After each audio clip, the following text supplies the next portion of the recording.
बिस्मिल्लाहिर्रहमानिर्रहीम। अस्सलाम वालेकुम। आपका दोस्त सलमान हैदर। दुआ है परवरदिगार से कि उसने आपको और आपके अहले खाना को अपनी हिफ्ज़ अमान में रखा हुआ। मोहसिन बेग साहब के मुतालिक कौन नहीं जानता?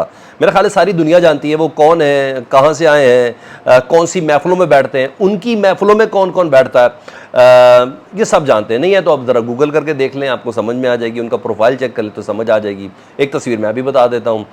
जैसी आर्मी चीफ़ का ऐलान हुआ जनरल आसिम मुनीर साहब का, तो उनकी तस्वीर उन्होंने खुद ही वायरल की कि देखे मैंने उनके हाथ में हाथ डाल के एक दूसरे के हाथ पे हाथ मारते हुए बात करते हुए नजर आ रहा है। तो मोहसिन बेग साहब वो इंपॉर्टेंट आदमी है, वो इंपॉर्टेंट आदमी है जो लंदन प्लान के अंदर नवाज शरीफ साहब से लंदन में मिलते हैं। ये वो मोहसिन बेग साहब हैं, एक ब्रिज का किरदार अदा करते हैं बेसिकली। ज़रा मैं और ज़रा खुल के बताऊँ, इस्टेब्लिशमेंट और सियासतदानों या सियासी जमातों के बीच में अभी दुबई में नवाज शरीफ साहब से उन्होंने मुलाकात की थी, उनका नाम बाकायदा सर्कुलेट किया गया और ये सब चीज़ें हुई, तो काफ़ी अहम है।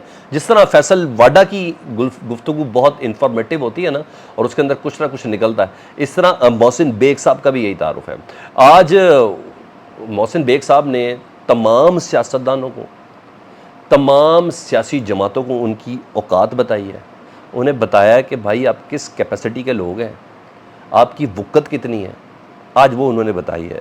उन्होंने बताया कि पीडीएम का क्या किरदार था, क्या किरदार है और अब क्या होने जा रहा है। सारी चीज़ें मोहसिन बेग साहब ने वाज़े की है। फिर मैंने बोला फैसल वाडा और मेरी इब्तदाई तमहीद को अपने जहन के अंदर रखना है। अच्छा, उन्होंने बताया कि असल ताकत का मंबा आखिर है कौन और असल स्टेक होल्डर कौन है, और बड़ी अहम बात की, बल्कि मैं यूँ कहूँ कि मुस्तकबिल का नक्शा भी खींच कर बताया है मोहसिन बेग साहब ने। और फिर बता रहा हूँ, जितना फैसल वाडा साहब की गुफ्तगू बड़े वेल इन्फॉर्म्ड आजकल रहते हैं, उतने ही वेल इन्फॉर्म्ड मोहसिन बेग साहब भी हैं। मोहसिन बेग साहब क्या कह रहे हैं? वो कह रहे हैं निगरान हुकूमत तो अपनी मर्जी से एसी और डीसी भी तब्दील नहीं कर सकती। निगरान हुकूमत की ये औकात है, ये ताकत है, ये कैपेसिटी है कि वो अपनी मर्जी से एसी और डीसी यानी असिस्टेंट कमिश्नर और डिप्टी कमिश्नर भी तब्दील नहीं कर सकती। जहां फैसला साजी हो रही है वहां सियासतदान नजर तक नहीं आते। जहां फैसला साजी हो रही है वहां तक सियासतदान नजर नहीं आ रहे, और आगे भी ऐसा ही होना है। यह मोहसिन बेग साहब कहते हैं। कहने को साफी भी है। मैंने कहा कि हाँ बस ठीक है जी। बाजवा साहब के भी बहुत ज़्यादा करीब रहे हैं, यानी उनकी महफिलें ही ऐसी हैं ज़बरदस्त किस्म की। कहते हैं जो एक बार उनकी महफिल से हुआ है तो वो उनका असीर हो जाता है। हाँ, यहाँ तक चीज़ें। तो उन्होंने ये कहा, उन्होंने कहा आगे भी ऐसा ही होने जा रहा है। सानिया 9 मई के बाद, ये बड़ा अहम जुमला उन्होंने बोला है, उन्होंने कहा सानिया 9 मई के बाद इस्टेब्लिशमेंट ज़्यादा ताकतवर हुई है। सानिया 9 मई के बाद, जिसमें आर्मी तनसीबात पर हमले हुए, उन हमलों के बाद पाकिस्तान की इस्टेब्लिशमेंट ज़्यादा ताकतवर हुई है। कोई उनसे अब सवाल तक नहीं पूछ सकता। ये मोहसिन बेग साहब कह रहे हैं। और बड़ी अहम बात बताई उन्होंने। वो बताना चाह रहे हैं कि जो सियासतदान ये कह रहे हैं ना बाहर आके कि निगरान वज़ीर आज़म हमने बनाया, निगरान काबीना हमने बनाई, हमारी मुशावरत से हुई, हमने पीएम लगाया, हमारी मर्जी से आया, हमारे फैसले से हुआ, वो शटअप कॉल दे रहे हैं कि अपनी मुंह को बंद रखें। आपकी इतनी औकात ही नहीं है, इतनी कैपेसिटी नहीं है। जहां फैसले होते हैं वहां सियासतदान नज़र ही नहीं आ रहे, यानी जो मेन स्टेक होल्डर्स के पास। असल फैसला साज कोई और है। जो वो कर रहे हैं, जो वो कह रहे हैं वही होगा। ये हाँ पीडीएम को चक्कर नहीं है, वो ही करेंगे। ये बकौल मोहसिन बेग साहब के। और सुने, दूसरा उन्होंने कहा कि 9 मई, ये बड़ी मानी खेज चीज़ है, मुझे ख्याल है इसको क्लियर होना चाहिए। उन्होंने कहा 9 मई इस्टेब्लिशमेंट को जवाज़ मिला है। उन्होंने कहा 9 मई के बाद इस्टेब्लिशमेंट मज़ीद ताकतवर हुई है। साने 9 मई के बाद, यानी इसका मतलब है 9 मई के बाद इस्टेब्लिशमेंट को जवाज़ मिला है कि कोई उनसे अब कुछ पूछ नहीं सकता। बेग साहब का मतलब बता रहा है कि 9 मई का इस्तेमाल गलत हो सकता है। बेशक पीडीएम नहीं किया हो, गलत किया जा सकता है या किया जाएगा, क्योंकि वो कह रहे हैं कि 9 मई के बाद इस्टेब्लिशमेंट कमज़ोर नहीं हुई, मजबूत हुई है, यानी अब किसी को जवाबदेही भी नहीं है। ये कहने का उनका मतलब है। तो यहाँ मेरा ख्याल है पोजीशन क्लियर होनी है मोहसिन बेग साहब से, अगर हो जाए तो क्लियर हो जाए। बहरहाल यहाँ तक तो सही है, बाकी अब इस्टेब्लिशमेंट से कोई पूछ भी नहीं सकता क्यों भाई, क्या मतलब है?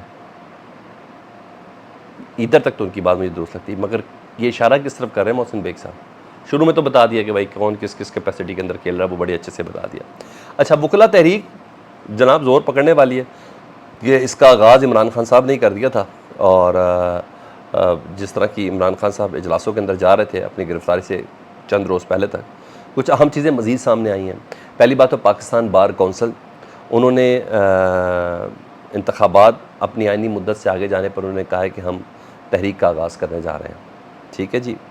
और सुप्रीम कोर्ट बार पहले ही सुप्रीम कोर्ट पहुंच चुकी है इलेक्शन कमीशन के इस ऐलान के बाद। लगता था जैसे सिर्फ इंतज़ार हो कि इलेक्शन कमीशन कोई इलामिया जारी करे। अब उन्होंने बता दिया कि जी 90 दिन के अंदर सवाल ही पैदा नहीं होता, 14 दिसंबर को हल्का बंदियों की लिस्ट आएगी और उसके बाद इलेक्शन की तारीख दी जाएगी, वो उन्होंने ये बोला। तो अब बाकायदा सेमिनार्स का आगाज़ होगा। अब इसकी एक मूवमेंट बनती है पूरी, जो मैंने लास्ट मुकला मूवमेंट को भी मैंने पूरा कवर भी किया था, फील्ड में भी कवर किया था, और मैं देखा था इफ्तिखार चौधरी साहब वाले, और माल लोड से होकर जिस तरह ये सब सारा काम हुआ था मुझे सब मालूम है। तो अब इस्लामाबाद बार कौंसल, जी हाँ, उसने आवाज़ बुलंद कर दी है। उन्होंने कहा आइन का आर्टिकल 224 जिसके तहत इंतखाबात 90 रोज़ के अंदर करने, अगर इसको मौखर किया गया तो ये अलार्मिंग बात है। ठीक है जी, और अलार्मिंग है, और ये चैलेंज हो जाएगा जी, फैसला साजों के लिए बहुत ज़्यादा चैलेंजिंग सिचुएशन होने जा रही है, ये मैं आपको बता दूँ। तो ये वकला लीड करेंगे, लेट्स सी देखें क्या होता है। निगरान वज़ीर इत्तलात मुर्तज़ा सोलंकी साहब आए हैं सर, कमाल कर दिया उन्होंने। उन्हें आते साथ ही बता दिया कि भाई वो आम आदमी नहीं है, जानिबदार आदमी है, वो निगरान नहीं है, वो पासबान है। हाँ जी, वो किसी के केयर टेकर है। मुर्तज़ा सोलंकी साहब ने बताया कल जैसे ही हलफ उठाते सीधा पहुँच गए मरियम औरंगज़ेब साहबा के घर, साबिक वज़ीर इत्तलात के पास, और PTV पे खबर भी चलवाई कि निगरान वज़ीर इत्तलात साबिक वज़ीर इत्तलात के घर पहुँचे। अच्छा जी भाई, उनके घर में कोई इमरजेंसी थी? अच्छा, इससे साबित होता है जनाब कि इनकी पॉलिसी क्या होनी है। बहरहाल आज मौजूदा निगरान हुकूमत की पॉलिसी भी उन्होंने बताई है। अवाम पर बम गिराने ये भी उन्होंने बता दिया जी। कोई दिल नहीं है ना, रहम नहीं है, किसी किस्म का कोई कलेजा नहीं है, बस जो हुक्म है वो उस पर अमल करना है। और उन्हें बताया कि मुश्किल फ़ैसले उन्हें अब किसी चीज़ पर सब्सिडी नहीं दी जाएगी। भाई आगे पेट्रोल पर सब्सिडी दे रहे हो तो उसके रेट से कितना ज़्यादा दे रहे हो? आलमी मंडी में सस्ती होती है तो महंगी कर देते हो। 300 रुपये लीटर पेट्रोल कर दिया, तो सब्सिडी, हाँ कुछ चीज़ों में शायद सब्सिडी होगी, वो भी ख़त्म। ठीक है, और मैं आपको बताऊँ ये क्या करने जा रहे हैं, ये मुश्किल फ़ैसले करने जा रहे हैं और कहेंगे जी IMF के तहत हम लोग बाउंड हैं।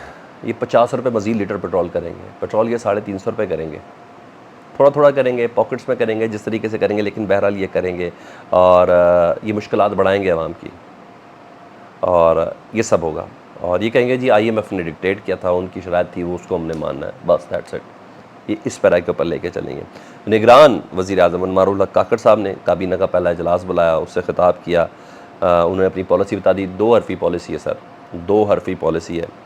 पॉलिसी में सबसे, और पॉलिसी जो बयान दिया वो PTI के लिए भी इतना अच्छा नहीं है, अच्छी खबर नहीं है उसमें। उन्होंने कहा कि साने 9 मई के ज़िम्मेदारों को माफ़ी नहीं मिली। हमने पहले भी कहा माफ़ी ना दें, मगर ओवर ना कर दें,